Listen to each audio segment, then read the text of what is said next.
안녕하십니까. 세우신 교회 성도 여러분 반갑습니다. 이제 드디어 계절이 거의 완전히 바뀌는 것 같습니다. 그렇게 무더웠던 여름 이제 다 끝난 것 같고 또 여러분들에게도 좋은 계절이 찾아오기를 소망합니다. 자, 우리 하나님의 말씀 시작하기 전에 잠깐 기도하겠습니다. 자비하신 아버지 하나님 감사합니다. 주께서 이 시간을 축복해 주시고 참으로 주의 귀한 음성을 듣는 시간 되게 도와주시며 하나님께서 저희들에게 주신 우리들의 삶을 참으로 승리하고 이겨내며 주의 말씀으로 큰 기쁨 누리는 그와 같은 시간 될 수 있도록 도와주시옵소서. 성령께서 함께 하여 주시기를 간절히 바라옵고 원하오며 예수 그리스도의 이름으로 간절히 기도하옵나이다. 아멘. 자, 우리 앞뒤 좌우로 인사 나누겠습니다. 샬롬, 반갑습니다. 잘 오셨습니다. 반갑습니다.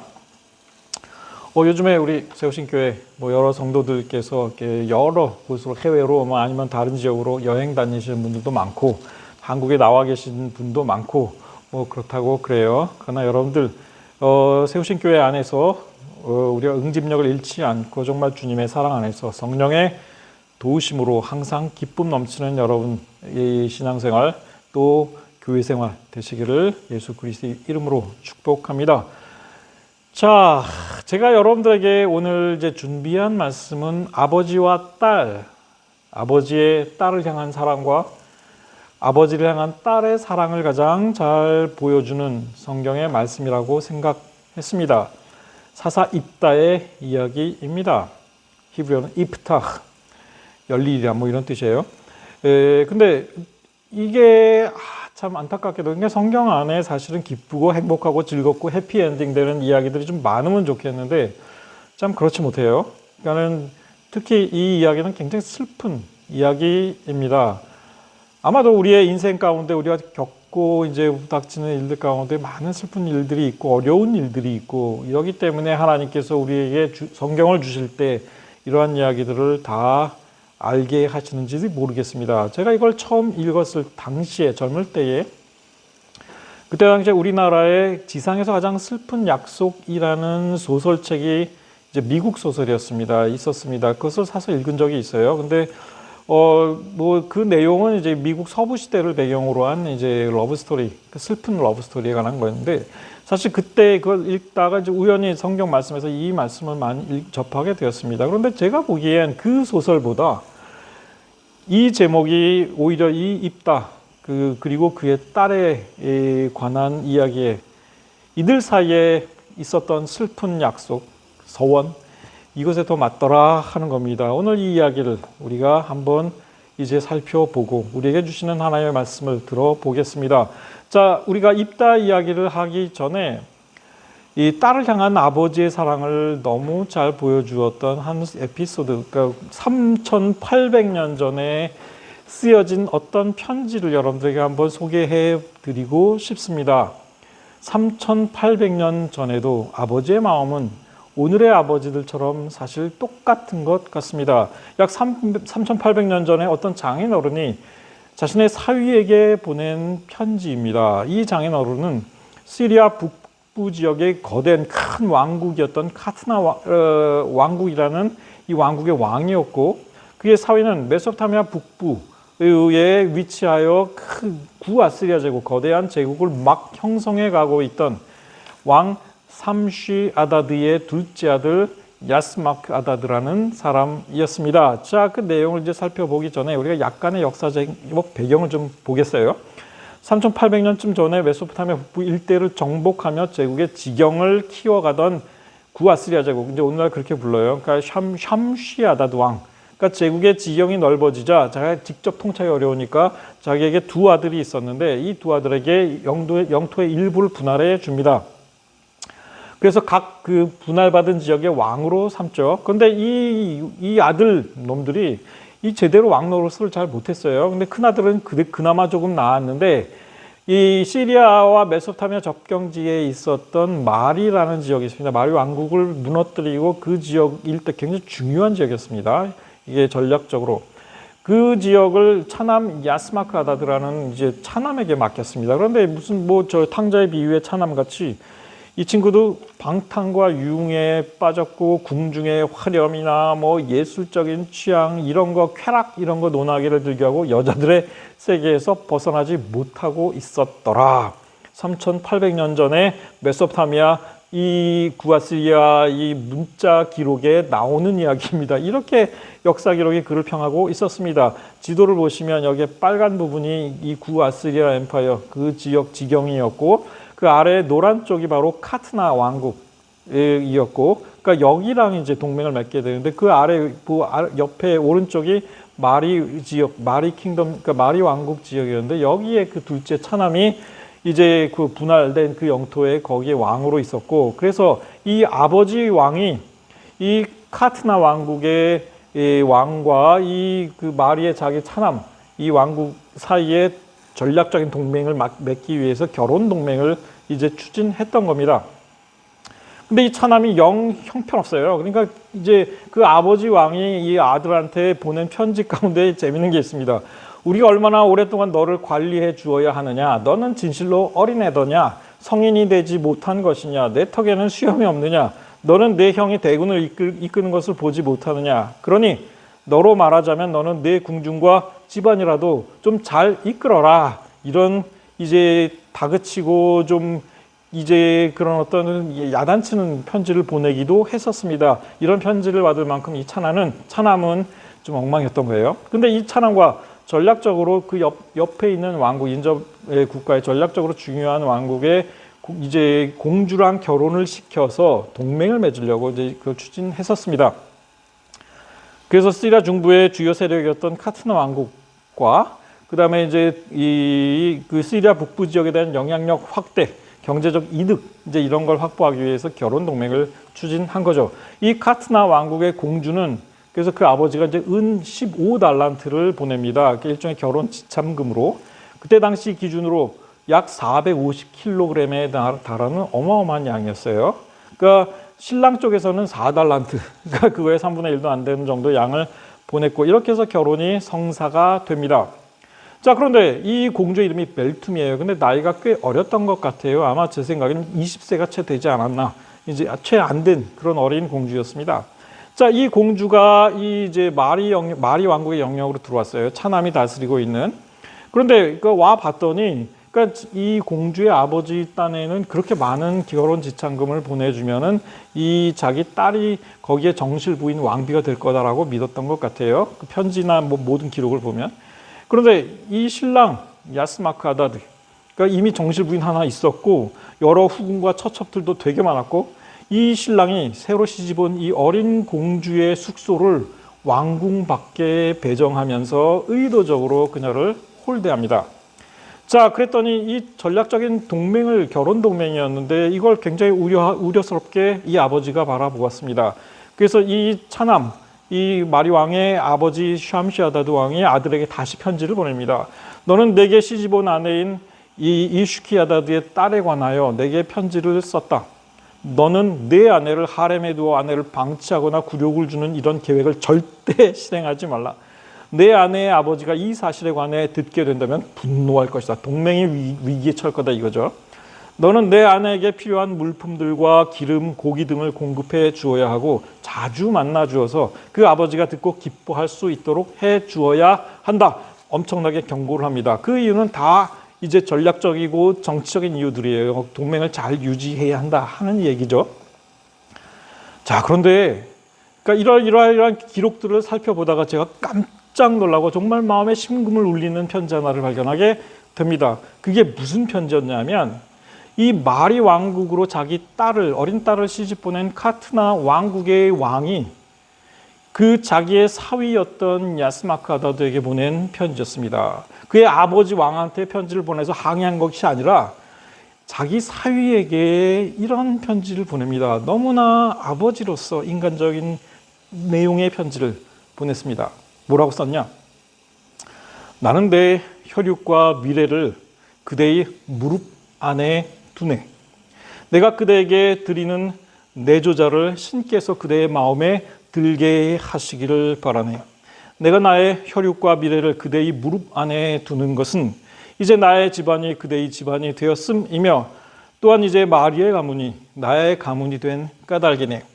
그대가 바라는 것이라면 무엇이든지 내게 서신으로 알려주게. 내가 그것을 그대에게 보내겠네. 뭐 이런 내용의 편지예요. 고대 3800년 전에 한 왕이 이제 자기 딸을 시집 보내고 그 젊은 사위에게 정말 정성스럽고 공손한, 그리고 딸을 위해 잘 해달라고 부탁하는 이와 같은 편지 속에는 정말 아버지의 딸을 향한 지극한 사랑을 느낄 수 있었습니다. 제가 처음 결혼했을 때 처갓집에 갔는데 장인어른이 저한테 그런 말씀을 하세요.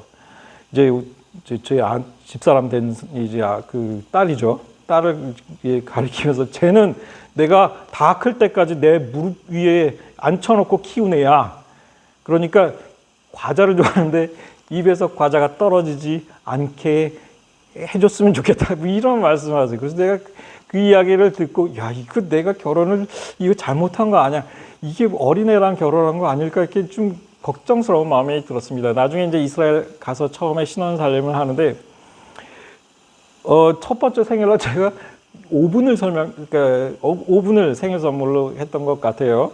그랬더니 나중에 이 오븐을 가지고 자기가 마음에 드는 입에 맞는 과자를 잘 만들어 먹더라고요. 그래서 입에서 과자가 떨어질 일은 없었습니다. 다행히. 그러나 나중에 제가 그 이야기를 그 장인어른이 이제 돌아가시고 한참 뒤에 곰곰이 생각해 보면 서툰 표현이긴 했지만 그때의 그 말씀이 아직도 기억에 굉장히 많이 남고 그 말씀이 굉장히 무겁게 느껴지더라 하는 겁니다. 그러니까 사실 같은 맥락이 아닐까 이런 생각을 했습니다. 어쨌든 다행히 결혼 초의 어려움에도 불구하고 어린 벨툼 공주는 그 아버지의 바람대로 왕비로서의 자신 역할을 잘 하고 나중에 정실 왕비가 잘 됩니다. 그러니까 아마도 아버지의 사랑이 일구어낸 좋은 결과였다 생각을 합니다. 자, 이제 우리가 이 그 성경 말씀으로 돌아가 보겠습니다.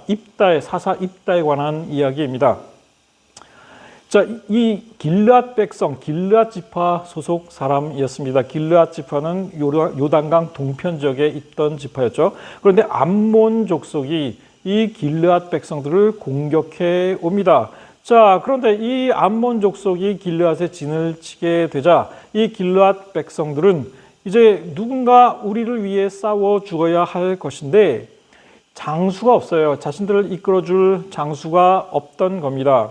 자, 그러니 이 길르앗 백성과 방백들이 이야기하기를 먼저 나가서 암몬 자손과 싸움을 시작하는 그 용사, 우리를 이끌어줄 그 용사가 우리 길르앗 모든 주민의 우두머리가 되도록 합시다. 이런 합의를 봅니다. 자, 일단 길르앗은 므낫세 지파에 속했습니다. 므낫세 지파에 속했고, 그러니까 므낫세 지파에서 이제 갈려져 나온 후손이 나중에 길르앗 지파가 돼요. 자, 그런데 길르앗 사람 입다, 굉장히 큰 용사였고 그 길르앗 사람들 백성의 우두머리가 될 그런 만한 사람이었습니다. 그런데 그의 이 출신 환경이 좋지 않았어요. 그러니까 그의 아버지 이름도 길르앗이에요. 근데 이 아버지가 기생과의 관계에서 이 입다를 낳았습니다. 그러니까 이걸 우리말로 뭐라 하죠? 그러니까 그 외부의 이제 여자랑 그러니까 결혼 혼외 자녀가 된 거예요. 그러니까 그렇게 했는데 길르앗의 정실 부인 아내도 아들들을 낳았습니다. 그러니까 그의 아들들이 이제 그 아내 정실 부인의 아들들이 자라니까 입다를 구박하고 핍박을 하여 그러니까 집안에서 결국은 쫓아냅니다. 쫓겨납니다. 입다가 쫓겨나요. 그래서 너는 다른 여인의 자식이니 우리 아버지의 집에서 기업을 잇지 못하리라 하면서 집단 이지매를 가한 거죠. 그래서 쫓겨납니다. 그리고 실제로 11장 7절에서도 보면 이제 이 길르앗 사람들 자신들이 그러니까 거기에 아들들뿐 아니라 집안에 이제 다른 정실부인의 아들들뿐 아니라 길르앗 백성들도 그를 미워하고 그를 결국 쫓아내는 일에 앞장섰더라 하는 겁니다. 이와 같은 어려운 땅에서 입다는 이제 이 형제들을 피하여 돕당이라는 곳으로 가서 거기에 거주하면서 잡류와 함께 어울립니다. 잡류, 큰 용사인데 이제 뭐 이렇게 그러니까 도피해가지고 그런데 굉장히 뭐 아주 강하고 싸움 잘한다 이거야. 그러니까 온갖 잡류들, 뭐 깡패, 뭐 이제 도둑놈, 강도 이런 잡류들이 그에게로 모여와서 이제 그 뭐 그를 우두머리 삼아가지고 그들과 함께 이제 다녔다 이거죠. 그러니까 잡류가 된 거예요. 자, 그런데 이런 위기에 처하니까 장수가 없어요. 그러니까 길앗 장로들이 입다를 생각해냅니다. 자기 그 길앗 백성들 가운데 가장 강력했던 용사였던 입다를 데려오자. 돕당에 가가지고 입다를 모셔오자. 이제 이런 쫓아낼 때는 언제고 뭐 그렇습니다. 그러니까 이래 우리가 암몬 자손과 싸우려 하니 당신은 와서 우리의 장군이라는 뜻입니다. 우리의 장군이 되어 주십시오. 이렇게 와서 싹싹 빌게 되는 상황이었죠. 그랬더니 입다가 이제 큰 소리를 칩니다. 길앗 장로들에게 너희가 전에 나를 미워하여 내 아버지 집에서 쫓아내지 아니하였느냐. 장로들과 그 집의 정실부인 아들들이 함께 작당을 해가지고 쫓아낸 거예요. 자, 그런데 너희는 왜 왔냐 이겁니다. 그러니까 너희 이제는 너희가 환난을 당하였다고 어찌하여 내게 왔느냐? 그냥 가라. 그러니까 나를 구박할 때는 언제고 막 그렇게 얘기를 한 겁니다. 그랬더니 장로들 이제 우리가 당신을 찾아온 것은 우리와 함께 가서 암몬 자손과 싸우게 하려 함이니 그리하면 당신이 우리 길앗 모든 주민의 머리가 되리라. 이렇게 이야기합니다. 당신이 와서 싸워 주신다면 우리를 이끌어 주신다면 싸움이 끝나고 전쟁에 승리하면 당신이 우리의 우두머리가 될 것입니다. 우리의 지도자로 당신을 모시겠습니다. 이렇게 이제 제안을 한 겁니다. 자, 이 이야기를 듣고 있다가 길앗으로 돌아옵니다. 그리고 돌아오면서 다시 한번 진짜 여호와께서 암몬 족속을 우리에게 넘겨주시면 정말 내가 너희 머리가 되는 거야? 하고 이제 확인을 해요. 그랬더니 이 길앗 사람들 네 그렇습니다. 반드시 그렇게 하겠습니다. 합니다. 자, 그리하여 온 길앗의 머리가 되고 이 군대의 사령관이 됩니다. 입다. 그러면서 입다가 장로들과 함께 가니 백성이 그를 자기들의 머리와 장군을 삼았다 이거예요. 입다가 미스바에서 자기의 말을 다 여호와 앞에 아뢰니라. 이런 성경 기록이 나옵니다. 자, 길앗 군대를 드디어 이끌고 전쟁터로 입다가 나가게 됩니다. 전쟁을 시작하기 전에 입다는 평화적으로 일단 전쟁 시작하기 전에 싸움 시작하기 전에 평화적인 시도는 해봐야죠. 그러니까 암몬 왕과談판을 시도합니다. 자기가 직접 가지 않고 사신들을 보냅니다. 쳐들어온 암몬 자손에게 암몬 왕에게 사자들을 보내서 이제 묻습니다. 당신이 나와 무슨 상관이 있기에 우리 땅을 공격하러 왔습니까? 했더니 암몬 자손의 암몬 왕이 입다의 사자들에게 대답하기를 이스라엘이 애굽에서 올라올 때에 아르논에서부터 약복과 요단까지 내 땅을 점령해서 이제 그것을 돌려받으러 왔다 하는 겁니다. 그러니까 평화롭게 돌려주면 우리가 가겠다 이거예요. 이제 그것을 평화롭게 돌려달라 이렇게 요구를 합니다. 자, 그런데 입다가 반론을 제기합니다. 세 가지로 제기를 합니다. 첫째, 출애굽 당시에 우리 이스라엘 백성 조상들은 너희 땅을 점령하지 않았다. 이렇게 이야기를 합니다. 사자들을 보내서 다시 이제 사자들 보낸 거예요. 암몬 왕에게 말하기를 이스라엘이 모압 땅과 암몬 자손의 땅을 점령한 적이 없다. 이렇게 단호하게 얘기합니다. 그 내용은 뭐냐면 그때 당시 올라올 때에 암몬이나 에돔의 그 땅을 통과하겠다고 부탁을 했는데 이제 허락을 안 해줬어요. 그러니까 그 사이길로 통과했고 그때 당시에 우리 조상 이스라엘 백성을 공격한 것은 헤스본 왕, 아모리 족속의 왕 시온이었다 하는 겁니다. 그 시온이 우리를 공격해 왔어요. 그랬더니 하나님께서 그 시혼, 아모리 사람 이제 헤스본 왕 그의 군대를 우리가 처부수게 만들었고 우리 이스라엘 손에 넘겨주셔서 그에 속한 땅을 우리가 뺏은 것뿐이다라고 이야기를 합니다. 그러니까 이 아르논에서 야복강까지 이 모든 땅들 당신이 지금 당신의 땅이라고 주장하는 이 땅들은 원래 헤스본 왕 시온의 땅이었고 그리고 우리는 그가 먼저 공격해 와서 우리가 반격하는 과정에서 그 땅 뺏은 것이다 이렇게 주장을 하는 거예요. 자, 그리고 마지막으로 가장 중요한 그다음에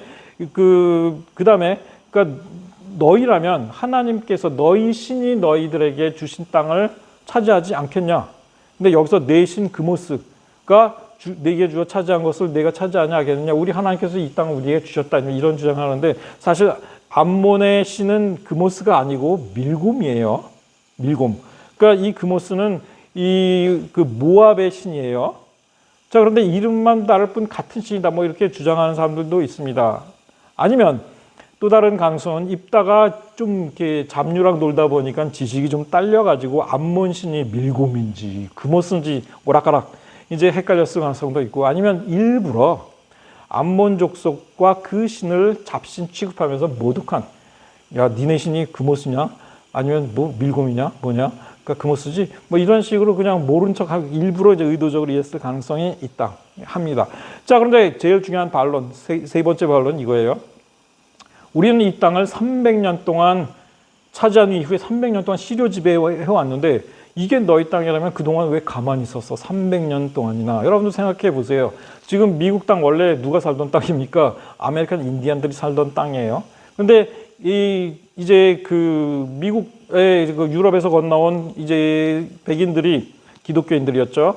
그러니까 그 땅을 차지하고 200년이 넘었습니다. 그렇죠? 한 250년 돼가나요, 이제? 뭐 그래요. 근데 원래 땅이라는 게 거기에 거주해 눌러앉고 살면서 그동안 계속 거주하고 막 시료 지배하면 사실상 그 사람의 땅이 되는 경우들이 굉장히 많아요. 이게 국제법상으로도 좀 그런 게 있는 것 같아요. 자, 그러니까 모든 성읍에 거주한 지 300년이거든. 그동안 너희가 어찌하여 도로 찾지 아니하였나. 이게 너희 땅이라고 믿었다 한다면 왜 그동안 가만히 있었냐 이거예요. 그러니까 이런 얘기를 합니다. 자, 그러나 암몬 족속 듣지 않습니다. 이 땅 우리 거다 계속 주장을 해요. 그러니까 결국 전쟁은 불가피했습니다. 성경에 따르면 여호와의 영이 입다에게 임하셨다라고 이야기합니다. 여호와의 영이 입다에게 임하시니 입다가 이제 군대를 이끌고 암몬 자손으로 나갑니다. 전쟁하러 나가는 거죠. 근데 이때 치명적인 서원을 드립니다. 이 입다가 그가 여호와께 서원하여 이르되 주께서 과연 암몬 자손을 내 손에 넘겨주시면 내가 암몬 자손에게서 평안히 돌아올 때에 누구든지 내 집 문에서 나와서 나를 영접하는 그는 여호와께 돌릴 것이니 내가 그를 번제물로 드리겠나이다. 인신공양을 하겠다는 겁니다. 하나님께서 내게 승리를 주시면 이제 승리하고 돌아갈 때에 이 우리 길르앗 백성들 가운데 제일 먼저 앞장서서 나오는 그 사람을 잡아다가 하나님께 여호와께 번제물로 드리겠대요. 야, 이거는 인신공양은 그때 당시 모세 율법이 금지하던 이방의 관습이었습니다. 그럼 입다 왜 그랬을까요? 사사 시대에 많은 사사들이 그 전에 삼손도 그랬고 율법에 대해서 무지했습니다. 사사 시대는 암흑 시대였습니다. 율법과 신앙에 관한 한 많은 이들이 하나님 여호와를 믿으면서도 하나님께서 무엇을 바라시고 무엇을 원하시고 무엇을 명령하셨는지를 깨닫지 못하고 있었습니다. 이 가나안, 이 인신공양은 가나안의 전형적인 그 관습이었다 하는 겁니다. 인신공양이요. 자, 그런데 율법이 금지한 이 인신공양, 가나안에 굉장히 흔했습니다. 특히 몰렉 신앙을 가진 사람들. 그래서 성경의 기록에 보면 아예 신명기 18장에 이런 얘기가 나와요. 내 하나님 여호와께서 내게 주시는 땅에 들어가거든 너는 그 민족들의 가증한 행위를 본받지 말 것이니 그의 아들이나 딸을 불 가운데로 지나가게 하는 자 너희 가운데 용납하지 말라. 죽이라 하는 얘기입니다. 그러니까 그의 자식을 몰렉에게 주면 반드시 죽이되 돌로 쳐 죽이라 하는 겁니다. 그가 그의 자식을 몰렉에게 주어서 내 성소를 더럽히고, 그러니까 몰렉 신에게 인신공양으로 주는데 그걸 불태워 죽이는 거예요. 몰렉 신에게. 근데 이스라엘 백성들 가운데에도 이런 일들을 행한 사람들이 있었고, 심지어는 뭐 왕들 가운데도 그런 일을 행한 사람이 있었어요. 그러니까 모압인들, 이 모압 왕도 그런 일을 행한 적이 있었습니다. 그러니까 엘리사 시대에 이제 이스라엘과 유다와 에돔이 연합해 가지고 모압을 공격한 적이 있었어요. 그러니까 전세가 불리해지니까 이 모압 왕이 자기의 이제 맏아들을 데리고 와서 성 위에서 번제물로 바칩니다. 그 광경을 보고 너무 충격을 받은 이스라엘 백성 군인들이 그냥 다 흩어져 버리고 말습니다. 이 군인들도 웃긴 거죠. 그러니까 사실 겁나서 돌아간 거예요. 저 정도로 악다구니로 이제 자기 아들까지 바쳐가면서 지키겠다고 하는 저 암몬 모압 왕을 우리가 어떻게 이기냐. 도망간 겁니다. 이런 일이 있었습니다. 유다의 왕 아하스, 가증한 일을 행하는데 자기 아들을 불 가운데로 지나가게 하여 인신공양으로 드린 적이 있었습니다. 유다 왕 아하스가 벌인 일이에요. 유다 왕 므낫세도 그 일을 했습니다. 므낫세가 여호와 보시기에 악을 행하여 이방 사람의 가증한 일을 따라서 자기의 아들을 불 가운데로 지나가게 하며 번제로 드린 겁니다. 자기 아들을 자기 잘 되라고 정치적으로. 요시야 왕이 그와 같은 관습을 요시야가 왕이 됐을 때는 그런 관습을 금지합니다. 금지해야 할 만큼 이스라엘 이 유다 백성들 가운데도 이런 일들이 있었던 겁니다. 어떤 사람도 몰록에게 드리기 위하여, 이게 몰렉이에요. 몰록에게 드리기 위하여 자기의 자녀를 불로 지나가지 못하게 하고 자기 자녀를 번제로 드리는 인신공양을 요시야 왕이 금지한 겁니다. 그리고 유다 왕 말기까지 이와 같은 인신공양의 이방 관습이 이스라엘 백성들 가운데 있었다는 겁니다. 예레미야서 32장, 특히 예루살렘 성에 흰놈 골짜기라는 곳이 있어요. 거기에서 이 짓들을 했어요. 이 사람들이 흰놈 골짜기, 지금 여러분들 예루살렘 가시면 볼 수 있습니다. 거기에 오늘날에는 아름다운 이 야외 극장이 들어섰지만 옛날에는 거의 지옥과도 같은, 이제 그와 같은 그래서 신약 성경에서 게헨놈이라는 그런 지명이 나오는데 지옥과 동일시되는 지명이에요. 그게 흰놈의 아들 골짜기, 여기서 나온 겁니다. 자, 근데 어쨌든 자기들의 아들들과 딸들을 몰래 앞으로 지나가게 하였는가, 인신공양을 드렸다는 얘기입니다. 불태워 번제로 드렸다는 이야기예요. 창세기 22장에서 하나님께서 아브라함에게 이삭을 바치라고 명령을 하신 적이 있습니다. 이것도 인신공양으로 볼 수 있는 건 아니냐, 어떤 사람이 이렇게 얘기할 수 있어요. 그러나 본질적으로 얘기가 다릅니다. 여러분 이걸 생각하셔야 합니다. 믿음을 먼저 시험하시기 위해서 이렇게 하셨는데 또 다른 차원의 의미가 있습니다. 여기에는 이 이삭을 바치라 한 그 장소 모리아산이 바로 어디냐? 오늘날 예루살렘입니다. 그 예루살렘에 특히 예수 그리스도께서 십자가에 달리신 그 골고다 언덕에서 아주 가까운 곳입니다. 자, 하나님께서 아브라함에게 너는 너의 외아들을 내게 바칠 믿음이 있는가? 물으신 거예요. 근데 동시에 그러면서 먼 미래를 예비하신 겁니다. 나는 내 외아들을 너희를 구원하기 위해 줄 것이다 라는 그 암시가 이곳에 담겨져 있었다 하는 겁니다. 자, 어쨌든 입다와 길앗 군대는 암몬 자손의 군대를 이기고 승리하고 돌아오게 됩니다. 여호와께서 그들을 그의 손에 넘겨주심에 여러분들 생각이 어떻습니까? 입다가 그런 서원을 하나님께 드렸기 때문에, 인신공양의 서원을 드렸기 때문에 하나님께서 암몬 자손을 이 이스라엘 백성 입다에게 넘겨주신 걸까요? 아닙니다. 하나님은 하나님의 뜻대로 이스라엘 백성들을 구원하실 뜻을 갖고 그렇게 하신 것뿐입니다. 서원은 입다 자신이 한 겁니다. 자신의 영적 무지에서 나온 행위였습니다. 암몬 자손이 이스라엘 자손 앞에서 항복하였더라. 대승을 거뒀죠. 자, 그런데 여기에서 지상에서 가장 슬픈 약속이 되어버린 입다의 서원, 이것이 나타납니다. 입다가 미스바에 있는 자기 집에 이를 때에 보라, 그의 딸이 소고를 잡고 춤추며 나와서 영접하니 이는 그의 무남 동료라. 잡류로 생활하면서 그래도 어떻게 얻은, 엄마가 누군지도 모르는 것 같아요. 엄마 이름도 없어요. 입다 자신도 그랬죠. 하여간 무남 동료로 하나 얻어서 정말 사랑하고 아끼며 키웠던 자신의 무남정의 외동딸, 제일 먼저 앞장서서 나온 것이었습니다.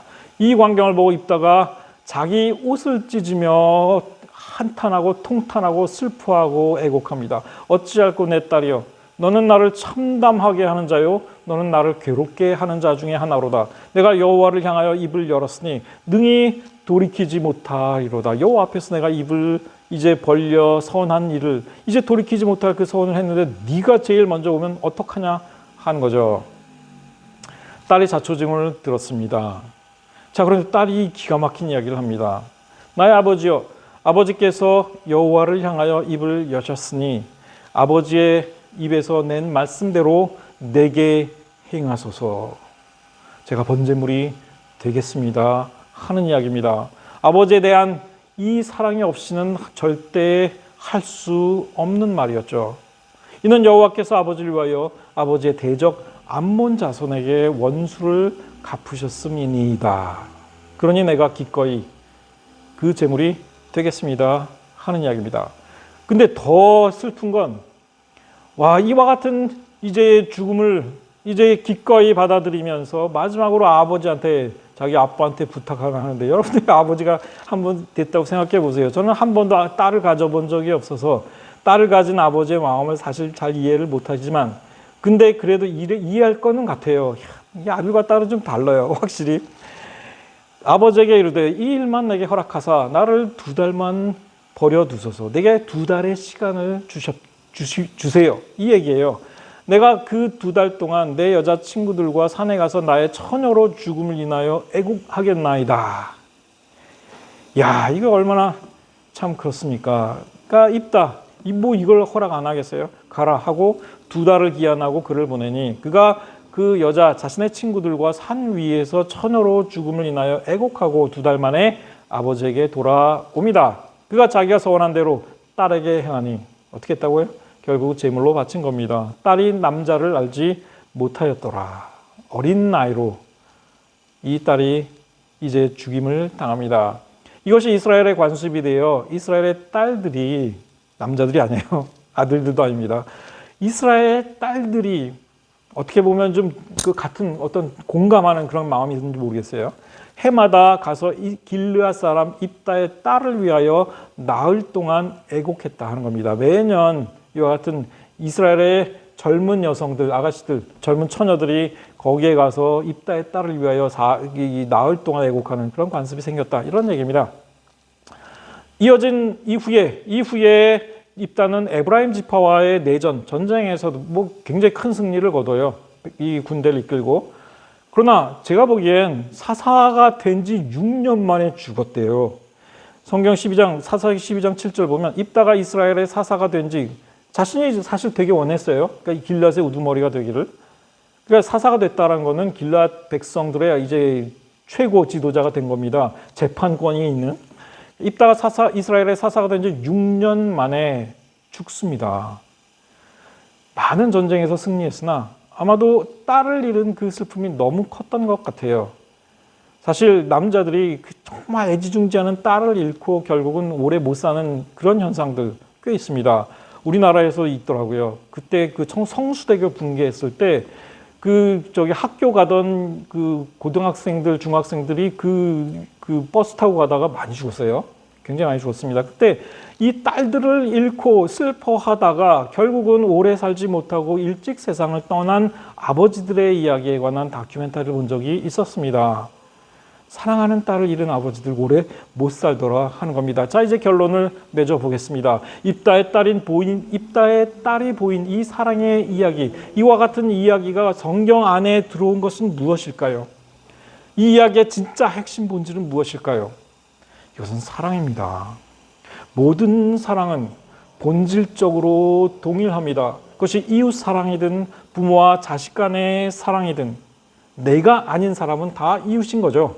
사실은 모든 사랑은 본질적으로, 아름다운 모든 사랑은 본질적으로 동일합니다. 왜냐고요? 그것은 모두 하나님께로 나온 사랑, 그것이기 때문에 그렇습니다. 본질상 하나님은 사랑이시라 성경은 우리에게 그렇게 가르칩니다. 하나님의 사랑이시기에 누군가를 사랑하지 못하는 자는 하나님을 알 수 없다 말합니다. 우리가 서로 사랑하자. 사랑은 하나님께 속한 것이니 사랑하는 자마다 하나님께로부터 나서 하나님을 알고 사랑하지 아니하는 자 하나님을 알지 못하나니는 하나님은 사랑이심이라. 하나님의 사랑이 우리에게 이렇게 나타난 바 되었으니 하나님이 자기의 독생자를 보내셔서 우리를 위해 속죄물로 화목제물로 죽임당하게 하셨다 하는 겁니다. 이 입다의 딸이 죽임당한 것, 결국 우리는 사랑의 관점에서 사랑을 위한, 사랑으로부터 비롯된 희생의 관점에서 보아야 할 것입니다. 그것은 하나님께서 예수 그리스도를 희생제물로 이제 만드셔서 우리의 구원을 이루신 그 사랑과 같습니다. 결국 우리는 또다시 이와 같은 결론으로 도달할 수밖에 없죠. 사랑하는 자들아, 하나님이 이같이 우리를 사랑하셨은즉 우리도 서로 사랑하는 것이 마땅하도다. 기도하겠습니다. 자비하신 아버지 하나님, 모든 사랑은, 모든 아름다운 사랑은 하나님께로부터 비롯되는 것임을 오늘 우리가 이 시간 다시 한번 되새겨 봅니다. 우리를 축복하시고 우리 가운데 사랑이 넘치게 하시고 부모와 자식 간에, 이웃 간에, 성도 간에, 교우 간에, 우리가 속한 모든 곳에서 아름다운 하나님의 사랑을 이제 일구어가는, 또 드러나게 하는 저희들 될 수 있도록 축복 내려 주시옵소서. 감사드리며 예수 그리스도의 이름으로 간절히 기도하옵나이다. 아멘.